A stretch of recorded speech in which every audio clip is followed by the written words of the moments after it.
Alrighty, if you're running an established business or established ecom business and you've got some data in your Google Analytics, I think this is going to really help.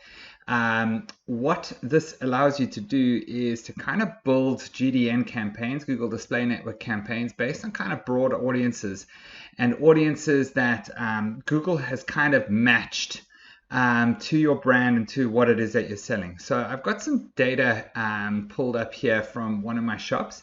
And what I've done is I've come and clicked on audience and down to interests and then affinity categories.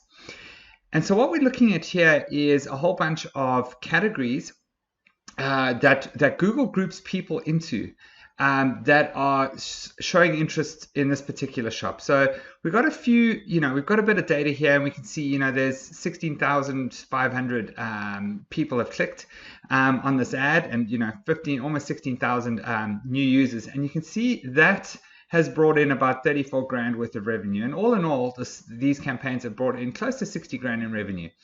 And what's really cool about this is that this is showing categories that I probably wouldn't have thought of targeting for this particular brand. And we can then go and target these in our GDN campaigns. So I'm going to show you exactly how to do that, right? So first thing we need to do is go over to our Google Ads, and you're going to click on create a new campaign, and we're going to create a display network campaign. And what we want to do is click on standard. Don't like to run smart campaigns. I feel like they give too much of the reins over to Google. They don't really work as well, for me personally anyway. And if they do work, the longevity isn't great. So then we're going to continue. And what we want to do next is just give this one a name. So I'm just going to say something like display. And then I'm going to say Affinity. And I would give this a name for that affinity audience, whatever it was. So that first one was lifestyle, hobbies, pet lovers. So I'm going to say lifestyle, hobbies, and I'm going to say pet lovers. I'd probably just type that out if just type that out just so it's easy to reference. And then it's going to say, where do you want to target? Remember, always come down here and click on people in or regularly in your targeted audience. You don't want people who have shown interested in your targeted audience. You want to be as specific as possible to where you're making your sales. The next thing we need to do is how do we want to run this? We actually want to run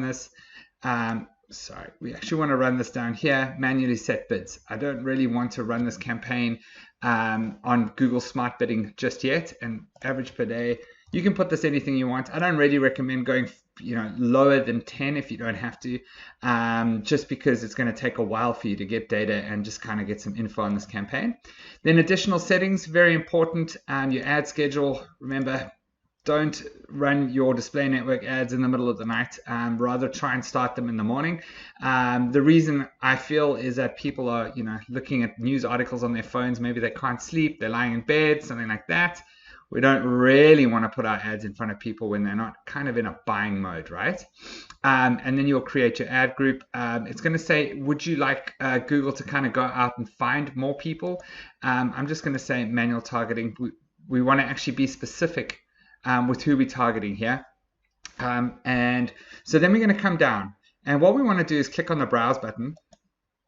And we want to go to Affinity.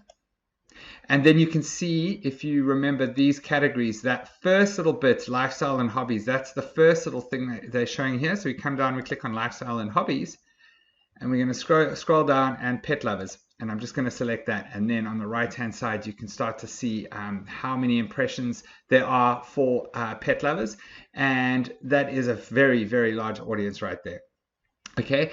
And then what we can do is come down and we can kind of layer that if we want to. So if you know that your target market is only males, and you know that they are generally 25 to 54, you can then layer that audience to even get more specific. So it won't show to a whole bunch of people that aren't really interested in what exactly you're selling.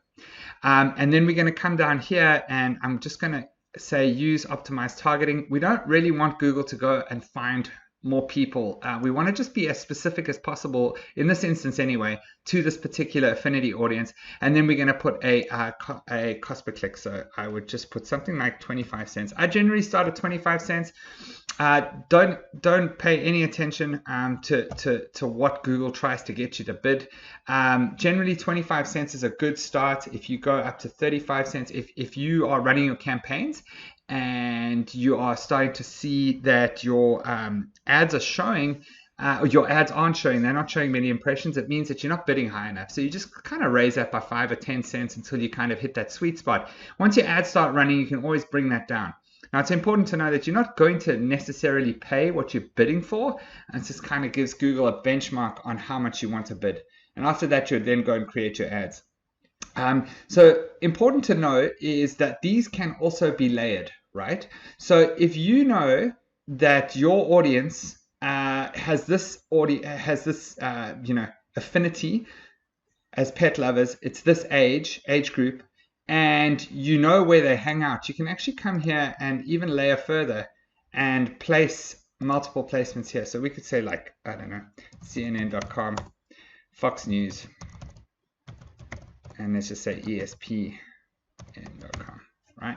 And then we could kind of try and layer that even further, so that those are the sites that we kind of only want our ads to show to the people that Google actually put into that bucket. And you can see that number has substantially dropped, and we're trying to get more and more targeted.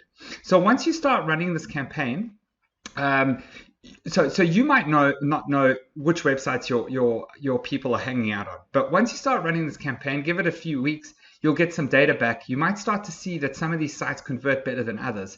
That's a really good time to go and start to layer these and add and get more and more specific with your target audience. Okay, so these are affinity audiences. I hope that was helpful. Definitely play around with that, see how you go. It's a great way to get some GDN campaigns going today. All right, we'll see you in the next video.